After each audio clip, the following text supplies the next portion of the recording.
Olá, amigos do nosso estudo do ESD, tudo bem com vocês? Desejo que sim. Hoje daremos continuidade ao nosso tomo único complementar do estudo do ESD, do módulo 5º, roteiro 5º também, o exercício irregular da mediunidade. Então, nós podemos ver com relação à mediunidade de que existem duas vertentes. Uma, aquela que a mediunidade é exercida de forma irregular por simples ignorância, e outra que é realizada de forma irregular realmente porque a pessoa deseja ter interesses materiais com essa mediunidade praticada financeiramente, né? Então, eu queria deixar bem claro essa situação, porque há aqueles que simplesmente pecam por não saberem, por ignorância. Eu acho que é um mal bem menor, né? Quando há aqueles que já são esclarecidos e ainda assim praticam irregularmente a mediunidade como fonte de renda, aí é muito mais grave. Então, vamos dar início com o subsídio, em que fala sobre o exercício irregular. Como todas as outras faculdades, a mediunidade, ela é um dom de Deus, é como a faculdade de ver, como a faculdade de ouvir, que nos está sendo emprestada, né? E que se pode empregar tanto para o bem como para o mal, e da qual, inclusive, se pode abusar. Seu fim é pôr-nos em relação direta com as almas daqueles que viveram, a fim de recebermos ensinamentos e iniciações da vida futura. Então, ele é um instrumento de evolução para nós mesmos. Então, primeiramente, quem é ajudado a partir do exercício salutar da mediunidade é o próprio médium. Então, é o primeiro a ser ajudado. Assim como a vista nos põe em relação com o mundo visível, a mediunidade nos liga ao invisível. Aquele que dela se utiliza para o seu adiantamento e o de seus irmãos, desempenha uma verdadeira missão e será recompensado. O que abusa e a emprega em coisas fúteis ou para satisfazer interesses materiais, desvia do seu fim providencial e, cedo ou tarde, será punido como todo homem que faça mau uso de uma faculdade qualquer, como aquele que usa da sua inteligência para realizar atos, né, de exercício da corrupção, de prejudicar o próximo. Então, tudo aquilo a gente será cobrado depois.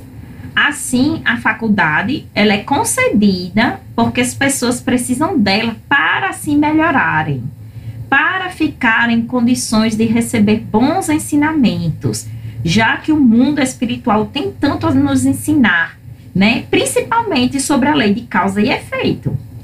Se não aproveitam da concessão, sofrerão as consequências. Então, existem situações, porém, em que o exercício da mediunidade é considerado irregular, não porque esteja acarretando alguma debilidade física ou psíquica, mas pelos inconvenientes que produzem. Ou seja, o desenvolvimento da mediunidade nas crianças, ele é desaconselhado pelos espíritos superiores. Então, vocês vão aqui no nosso canal, na aulinha que fala sobre mediunidade nas crianças, que nós já falamos sobre isso. Outro ponto não menos importante diz respeito à inconstância de alguns trabalhadores espíritas nas reuniões mediúnicas. Então, há pessoas que se preparam, que estudam, que estão com a mediunidade totalmente aflorada e não vão às reuniões mediúnicas. Isso muitas vezes causa, sim, desequilíbrios no médium, porque ele não está pondo, né, para as suas energias, não está pondo a sua faculdade para ser exercida. Então, ele fica como que um equipamento que não é utilizado e acaba enferrujando, acaba deixando de funcionar corretamente. Então, algumas vezes causa até perturbações mesmo. são trabalhadores desatentos, que não param para refletir sobre a importância e seriedade da tarefa, dela se furtando ante o menor obstáculo que surge no caminho. Ai, porque eu tive uma chateação hoje e não vou mais para o centro espírita para a reunião mediúnica. Quando assim é que tem que ir, porque muitas vezes algumas perturbações que nós sofremos já são exatamente os irmãozinhos, né, menos felizes, que estão querendo fazer com que nós não compareçamos, porque eles não querem ser atendidos ou eles não desejam que alguém ao qual eles estão ligados seja atendido. E aí acabam acontecendo 1001 transtornos com o médium, muitas vezes exatamente para que ele não compareça. E é aí onde o médium tem que mostrar discernimento e perseverança na sua tarefa, porque existem todos os bastidores das reuniões mediúnicas em que há espíritos trabalhadores, benfeitores espirituais que estão também contando com a nossa presença para poder ser realizado aquele atendimento. Então, mais um motivo para que nós tenhamos compromisso e seriedade para com a tarefa. Neste sentido, a casa espírita deve estar aparelhada para orientar com segurança, atenta às seguintes orientações de Kardec. Todos os dias as experiências nos traz a confirmação de que as dificuldades e os desenganos com que muitos topam na prática do espiritismo, ele se origina muito mais da ignorância dos princípios dessa ciência. Então, quando a gente estuda e se esclarece, vai compreendendo melhor o como é sério, sim, essa tarefa, e ela deve ser entendida como tal. E se abraçamos a causa, que tenhamos compromisso para com ela.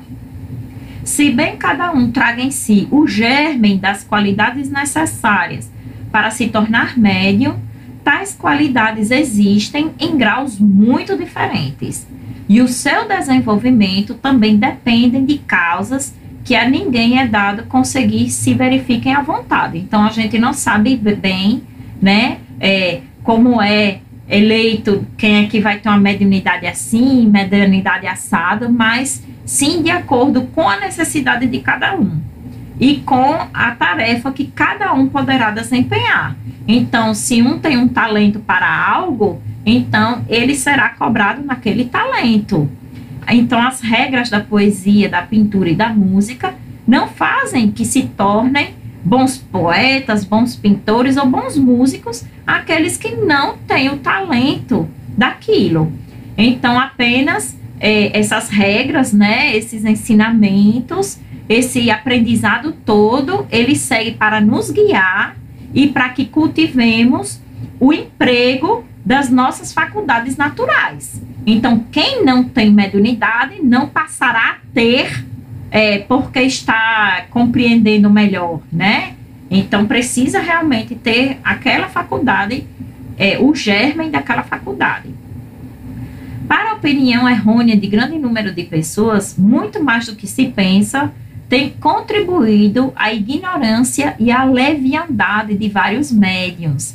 A leviandade no sentido de se utilizar daquela faculdade para ganhos financeiros em benefício próprio, né? Então, a gente vê pessoas que tinham, sim, toda a faculdade, tinham todo aquele talento, a mediunidade, para estar ajudando ao próximo, para estar sendo um instrumento de evolução do seu espírito e acaba caindo no caminho, né? Muitas vezes é um irmãozinho, né, que vem e já inspira aquela ideia e que ele diz, já que eu tenho esse talento e o desempenho com muita frequência, consigo desempenhá-lo sem grande fadiga, vou fazê-lo em escala industrial e vou começar a cobrar por isso.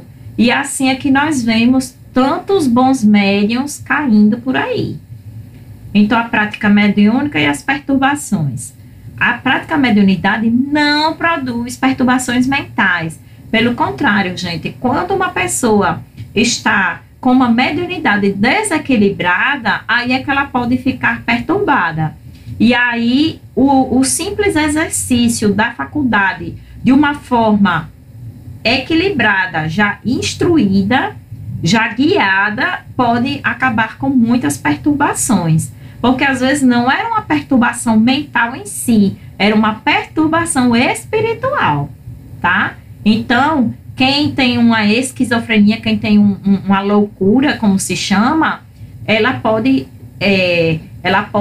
ocorrer sim por processos físicos no seu cérebro, que está impresso, né, já com algumas características que o levaram à loucura, mas não quer dizer que todo louco é médium, e nem que todo médium é louco, né? Então, assim, há sim uma diferenciação, discernimento nisso aí. Entretanto, devemos considerar que existem pessoas que possuem, sim, uma estrutura psíquica delicada, cujas emoções, por menores que sejam, lhe provocam abalos. Então, são pessoas que já têm uma fragilidade. Então, não quer dizer que porque ela é a mediunidade que vai deixá-la louca. Não é assim, ela já tinha aquela fragilidade. Não devemos esquecer que é relativamente fácil estabelecer ligações mentais com espíritos não suficientemente moralizados e ser por eles influenciados. Nessas situações, as nossas emoções, o humor e comportamento podem ser negativamente alterados.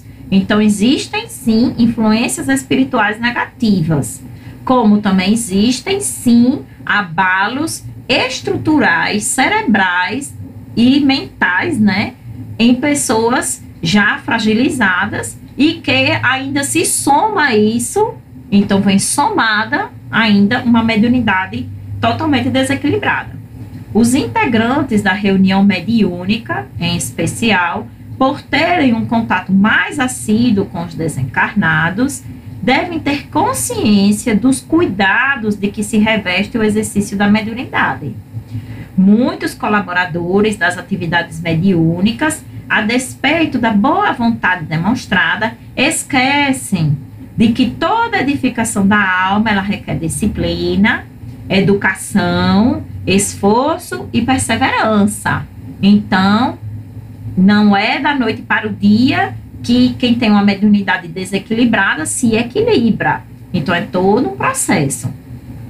Sabemos que o pensamento exterioriza-se e projeta-se, formando imagens e sugestões que arremessa sobre os objetivos que se propõe atingir. Então, nós fazemos parte de toda essa massa, né, essa consciência cósmica, nós estamos inseridos nela também, em toda essa coletividade mental, junto aos desencarnados também.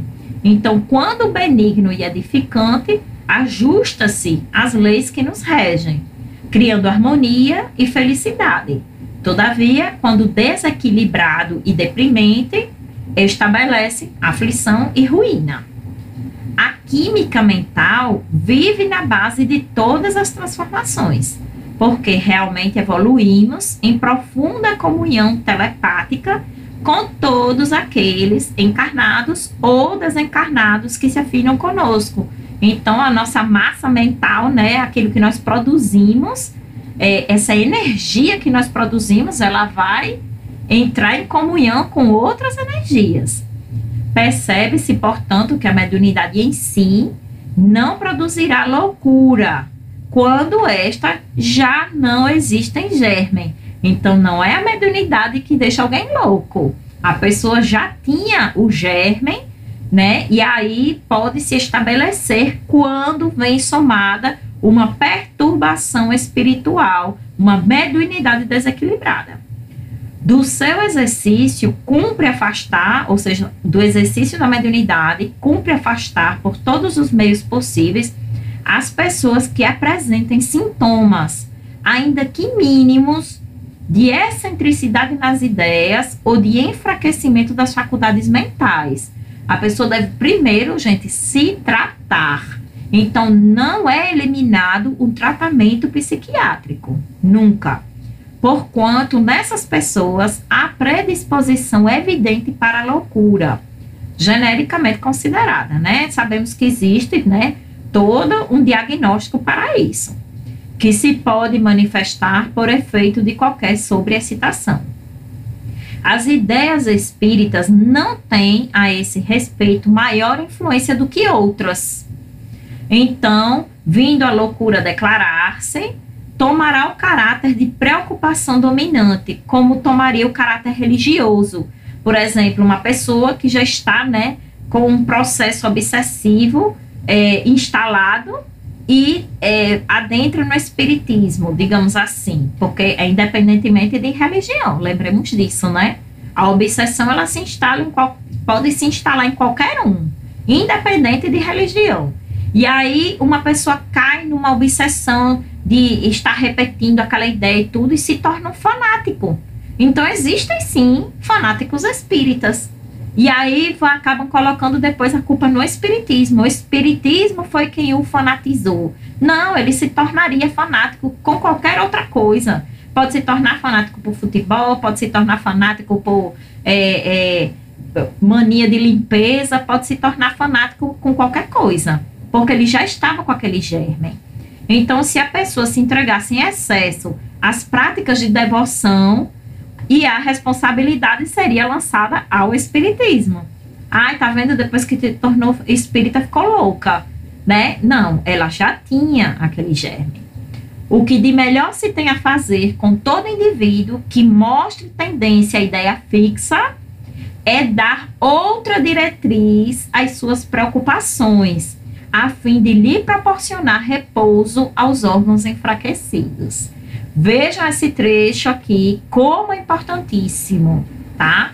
Para que depois não fique a doutrina espírita sendo mais mal interpretada ainda do que já é, né? Em que muitas pessoas acreditam que depois que se tornaram espíritas foi que ficaram desequilibradas, depois que se tornaram fanáticas, e não é bem assim, né? Já estava instalado o processo e apenas piorou, né? Então, o que mais devemos fazer quando tem uma influência espiritual é fazer um atendimento juntamente com o atendimento médico, né? Em que se a pessoa realmente for diagnosticada que está com transtorno obsessivo compulsivo, ou se está com um início, né, de processo de esquizofrenia, de loucura, de bipolaridade, que tem um tratamento não só do lado espiritual, mas um tratamento médico, físico.